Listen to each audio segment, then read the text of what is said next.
আমরা পিছিয়ে আসছি না।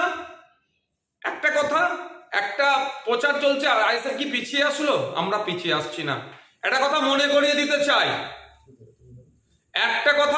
দিতে চাই, ভিক্টোরিয়া হাউসটা বা হাউসের সামনেটা হচ্ছে মমতা ব্যানার্জির পৈতৃক সম্পত্তি নয়, অভিষেক ব্যানার্জির পিসির সম্পত্তি নয়, ওটা কালীঘাটে ব্যানার্জি পরিবারের সম্পত্তি নয়। ভিক্টোরিয়া হাউস বা তার সামনেটা ওটা জনগণের, ভারতবর্ষে দেশের সম্পত্তি। সুতরাং ওখানে আগামী দিনে আমরা প্রোগ্রাম করব।